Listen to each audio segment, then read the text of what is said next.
Hello students, now let's start EVS textbook and this is lesson number 1.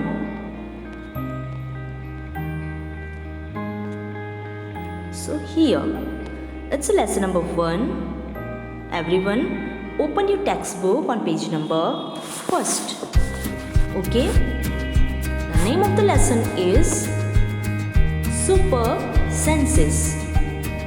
So here we are going to see about some senses of animals and birds, just like human being. Okay, so we have some senses like that we see with our eyes, we can hear by our ears, we can smell by our nose, we can feel by our skin, and we can taste by our tongue. So these are see, hear, smell, feel, taste. So these are some senses of human being. So just like human being, animal and birds have also this type of senses that they can see, they can hear, they can feel, they can smell. Okay, so these all senses which have the animals have also. Okay, so આ બધા આપણી પાસે જે senses છે, આ બધા જ senses animals and birds ના પાસે પણ છે. Okay, તો આપણે આ senses વિશે જોવાનું છે. Now let's see the lesson. Has this ever happened to you? Let's see. You were eating in the playground. A crow flew down and took away your roti. So તમે કોઈ પાર્કમાં બેસીને કંઈક ખાતા છો અને તમારી પાસેથી ક્રો આવીને તમારું ફૂડ લઈ ગયો. Okay, so has this ever happened to you? આવું કોઈક વાર તમારી સાથે બન્યું ખરું? Okay, now let's see. કોઈકની સાથે આવું બને.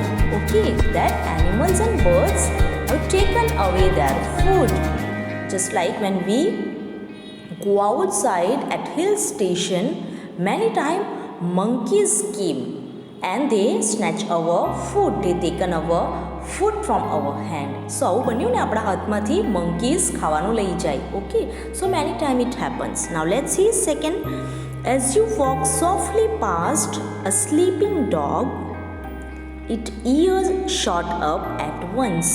તમે ધીરેથી કોઈક સૂટેલા ડોગ પાસેથી પાસ થતા હો તો પણ એ ડોગ જાગી જાય કે પછી એના કાન જે છે એ ઊંચા થઈ જાય. ઓકે, સો આવું તમે ઓબ્ઝર્વ કર્યું હશે. Now let's see one activity.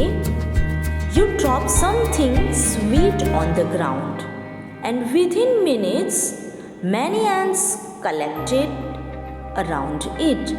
So તમે કંઈક સ્વીટ ખાધું છે અને એ તમારા ફ્લોર ઉપર પાડ્યું. તમે જોશો કે વિધિન અ મિનિટ, થોડી જ મિનિટની અંદર કેટલીક એન્ટ્સ આવશે અને એ જે સ્વીટ નીચે પડ્યું છે એને લઈ જશે. Why does it happen? Think and tell. આવું કેવી રીતના બને કે કોઈક ડોગ, કોઈક મંકી, કોઈક એન્ટ્સ છે એમને આપણા ફૂડ વિશે ખ્યાલ આવી જાય, ખબર પડી જાય. Okay, so this is happen just because that all the animals and birds have their senses just like human being. Animals અને birds પાસે પણ પોતાના senses છે. Okay, તો એવું જોઈ શકે, ફીલ કરી શકે, સ્મેલ કરી શકે. Okay, so એના કારણે એવો આ બધી ક્રિયાઓ કરે છે. Now let's read. Animals also have different senses. They can see, hear, taste, smell and feel.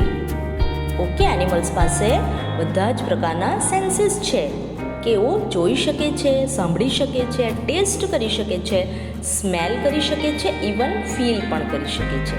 Now some animals can see their prey from very far. એટલે કે ખૂબ દૂર હોય.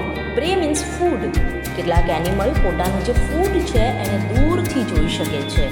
Some can hear even the fine finest sound. કેટલાક animals and birds એવા છે કે જે એકદમ નાનો અવાજ હોય, મીન્સ બઝિંગ સાઉન્ડ હોય, એ પણ સાંભળી શકે છે. Now some animals can find their friends by the smell like ants. Okay, તો કેટલાક એનિમલ્સ છે એવા એનિમલ્સ, બર્ડ્સ ઓર ઇન્સેક્ટ્સ કે જેઓ પોતાના ફ્રેન્ડ્સને સ્મેલ દ્વારા ઓળખી શકે છે. The animal world is full of examples of amazing senses. Okay, animal world જે છે એની અંદર આપણને બહુ બધા એક્ઝામ્પલ્સ આવા જોવા મળશે. Which are the finest examples of amazing senses, કે એમની પાસે ખૂબ અમેઝિંગ સેન્સ છે, આપણા કરતાં પણ વધારે એક્ટિવ સેન્સીસ છે એનિમલ્સ પાસે. Okay, so there are many examples. Now let's turn our page. Okay, page number 2. Now, how did the ant recognize a friend? Ants પોતાના ફ્રેન્ડને કેવી રીતના રેકગ્નાઇઝ કરશે? Now let's see. An ant was going on the ground. It saw a group of ants coming from the other side. The first ant quickly came back to its hole. The ant guarding the hole recognized it and let it in. So now અહીંયા એવું કહેવા માંગે છે કે ants જે છે એ ground પર ચાલતી હોય. હવે એક એન્ટ હોલ છે. હવે આ જે એન્ટ્સ છે ડિફરન્ટ વર્ક કરે છે. કેટલીક એન્ટ્સ જે છે એ ફૂડ કલેક્શનનું વર્ક કરે છે, કેટલીક એન્ટ્સ જે છે એ હોલ, જે એમનું જે એન્ટ હોલ છે એ એન્ટ હોલને ગાર્ડ કરવાનું કામ કરશે. ઓકે, સો ડિફરન્ટ વર્ક કરે છે એન્ટ્સ. હવે જે જે ગાર્ડ કરતી હોય, આવા ગાર્ડ એન્ટ્સ જે છે એ સામેથી કેટલીક ગ્રુપ ઓફ એન્ટ આવતી જોઈએ છે. એન્ડ એ પછી શું કરશે? એ એન્ટ્સને પહેલાં રેકગ્નાઇઝ કરશે એન્ડ ધેન એને એ એન્ટ હોલની અંદર જવા દેશે. સો હાઉ ઇટ રેકગ્નાઇઝ, એને કેવી રીતના ખબર પડી કે આ મારા જ ગ્રુપની એન્ટ છે? Okay, so how does ant recognise that these all ants or these ants are from our groups? So by smelling. Okay, they have a fine sense of smell. Ants have fine sense of smell. એમની પાસે ખૂબ સારી smell કરવાની sense છે. Okay, so by smelling of their friends they let it in. Okay, તે જે guard કરે છે એવું કેવી રીતના પોતાના ફ્રેન્ડને રેકગ્નાઇઝ કરશે? By smelling. ઓકે, સ્મેલ કરીને. નાઉ think, how did the ant know that other ants were not from its group? Okay, તો એન્ટ કેવી રીતના રેકગ્નાઇઝ કરશે? By smell. Now second, how did the guard ant recognize this ant? Okay, so by smell of their friends. એમના જે friends છે એમની સ્મેલથી કેવી રીતના એમને રેકગ્નાઇઝ કરશે?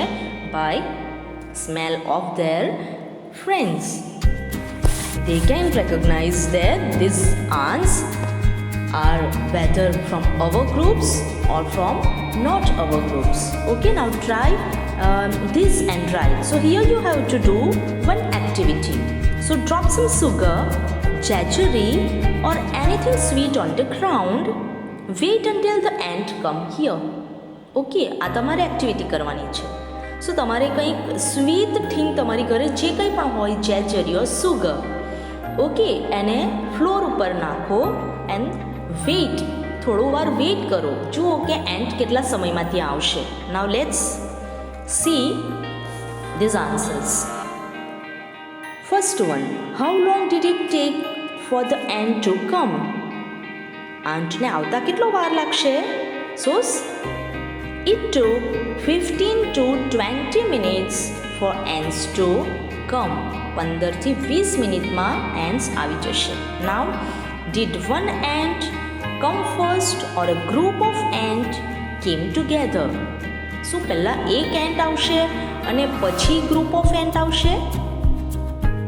So at first one ant came and then it is followed by group of ants. પહેલાં એક એન્ટ આવશે અને ત્યાર પછી ઘણી બધી એન્ટ એની પાછળ આવશે. Okay, now what did the ants do with the food? Food સાથે શું કરશે? હવે એન્ટ આવી ગઈ, હવે શું કરશે એ? So ants carry the food to their hole. એમનું જે એન્ટ હોલ છે આ ફૂડને એ ત્યાં સુધી લઈ જશે. Now where do they go from there? હવે એ જે ફૂડ છે ત્યાંથી એવો ક્યાં જશે? So they go to their hole from there. So food પડ્યું છે ત્યાંથી એવો ક્યાં જશે? To their and hole. એમનો જ્યાં દર છે, એમનો જ્યાં હોલ છે ત્યાં સુધી જશે. Now do they move in a line? એન્ટ્સને તમે જોશો ગ્રુપમાં એન્ટ્સ આવી જશે, પછી એવો લાઇનમાં ચાલતી હશે? Yes, they move in a line. બધી જ એન્ટ્સ લાઇનમાં ચાલતી હોય. Okay, fine. Now turn your page. Now carefully, without harming the ants, block their path for a while with a pencil. Now observe how the ants move. હવે એક કામ કરો, ants જે પોતાના હોલ તરફ જઈ રહી છે એના વે જે છે, પાથ છે, એની અંદર તમે એક નાની પેન્સિલ મૂકો. ઓકે, કંઈ પણ ઓબ્જેક્ટ મૂકી દો કે જેથી પેલા એન્ટ્સનો વે બ્લોક થઈ જાય. ઓકે, નાઉ ઓબ્ઝર્વ કે શું થાય, એન્ટ્સ કેવી રીતે જશે? See the answer here. Now observe how do the ants move. So the ants climb up on the pencil but move in a line only. Ants શું કરશે? આ જે પેન્સિલ છે એને ક્લાઇમ્બ અપ કરી જશે પણ એ લાઇનમાં જ ચાલશે.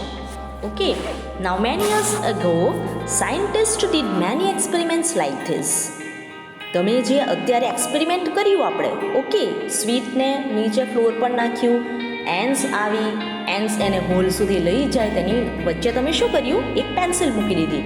એન્ટ્સે શું કર્યું? એને ક્લાઇમ્બ અપ કરીને પોતાની લાઇનમાં આગળ વધી ગઈ. ઓકે, સો આવા એક્સપેરિમેન્ટ ઘણા બધા સાયન્ટિસ્ટોએ પણ કરેલા છે. Now they found out that as the ants move, they leave a smell on the ground. હવે એન્ટ્સ શું કરે છે? જ્યાં જ્યાં પણ જાય છે ત્યાં પોતાની સ્મેલ છોડે છે. The other ants follow the smell to find the way. હવે બીજી એન્ટ્સ કેવી રીતના રસ્તો શોધશે? by smell. Okay, by finding their smell. Now, can you guess why the ants behave like that when you block their path? સો આપણે imagine કરી શકીએ કે કેવી રીતના આવું બિહેવ કરે છે ants. Okay, so let's see the answer. As the ants move, they have a smell on the ground. The other ant follow the smell to find the way. So when their path was blocked, ants tried to maintain their original path by following the scent. Okay, તો એવું કોને follow કરશે? Saint. એમનું જે smell છે એને follow કરશે અને એમનો જે વે છે એને કન્ટિન્યુ રાખશે. Okay, now some male insects can recognize their females by their smell.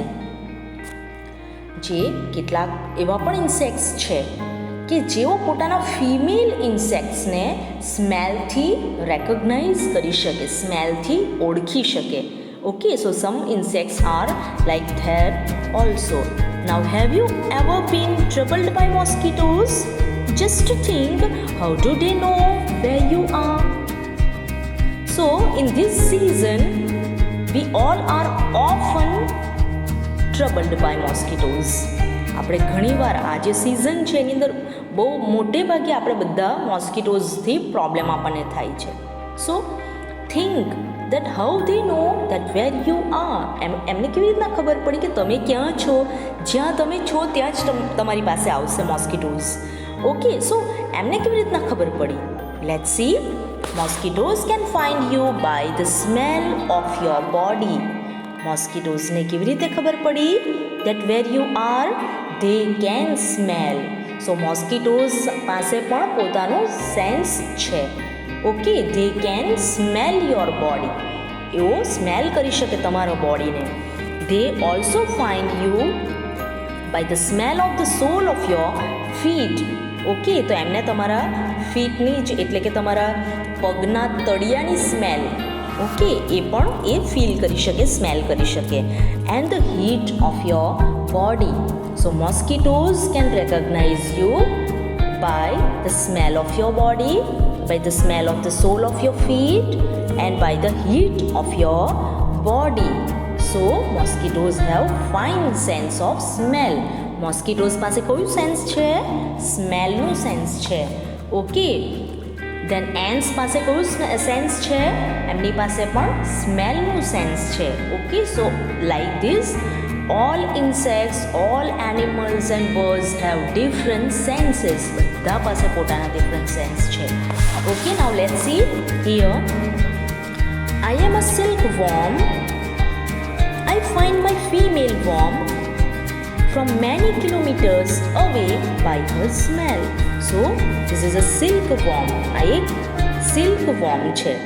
Okay, અને એ જે silkworm જે હોય એવો પોતાના ફિમેલ સિલ્કવોર્મને એવું કેટલાય કિલોમીટર દૂરથી એમના સ્મેલ કરી શકે છે અને ઓળખી શકે છે કે આસપાસ આટલા કિલોમીટરમાં કોઈ ફિમેલ સિલ્કવોર્મ છે.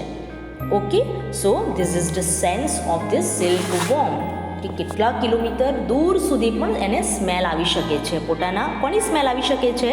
ફિમેલ સિલ્કવોર્મની. Okay, now have you seen a dog sniffing here and there? So અહીંયા આપણે એક ડોગને જોઈશું. ઓકે, આ શું કરી રહ્યો છે? It is sniffing. આ ડોગ શું કરી રહ્યો છે? Sniffing. Now have you seen a dog sniffing here and there? Yes, we often see the street dogs. Okay, આપણે ઘણીવાર સ્ટ્રીટ ડોગ્સને જોઈએ, અહીંયા ત્યાં શું કરતા હોય છે? એવું સ્નિફિંગ એટલે કે સૂંઘતા હોય છે. હા, what is it trying to smell? એ શું સૂંઘવાની ટ્રાય કરે છે? ઓકે, થિંક, વિચાર કરો. Now let's see. Dog mark out their on areas on the road. They can make out if another dog has come into their area by the smell of its urine or potty or latrine. Okay, તો આ જે dogs છે એ શું કરે છે? પોતાનો area decide કરે છે અને પોતાના એરિયાની આસપાસ યુરિન ઓર પોટી બનાવે છે, એટલે પોટી છોડે છે. એનાથી જો કોઈ બહારથી ડોગ આવે તો એને ખ્યાલ આવી જાય કે આ એરિયા કોનો છે, આ એરિયાની અંદર ઓલરેડી એક ડોગ છે. ઓકે, ઓર ડોગ્સ છે, ઘણા બધા ડોગ્સ છે. તો આઉટસાઇડનો જો કોઈ ડોગ બીજા એરિયામાં આવી જાય તો આપણે જોઈએ ઘણીવાર શું જોઈએ? ડોગ્સ આ પાર્કિંગ ઓન ઈચ અધર. બધા ડોગ્સ એકબીજા ઉપર પાર્ક કરતા હોય. ઓકે, તો આ શા માટે કરે છે? બિકોઝ આ બીજા એરિયાનો ડોગ કોઈક બીજા એરિયાના ડોગમાં ઘૂસણખોરી કરી જાય. ઓકે, તો ત્યારે એકબીજાને ભગાવી દે. તો એમને કેવી રીતના ખબર પડશે કે બીજો ડોગ અમારા એરિયામાં આવી ગયો છે? By smell of their urine or potty. પોટીની સ્મેલ અથવા તો યુરિનની સ્મેલથી અમને ખબર પડશે. Okay, so dogs have also good sense of smell. Okay, so we'll stop here and next pages we'll discuss later. Okay students, hope you enjoy that sense of animals and birds. Okay, you have to read this lesson till here from page number 3. Okay, 3 સુધી તમારે read કરવાનું. Okay students, take care students. Thank you.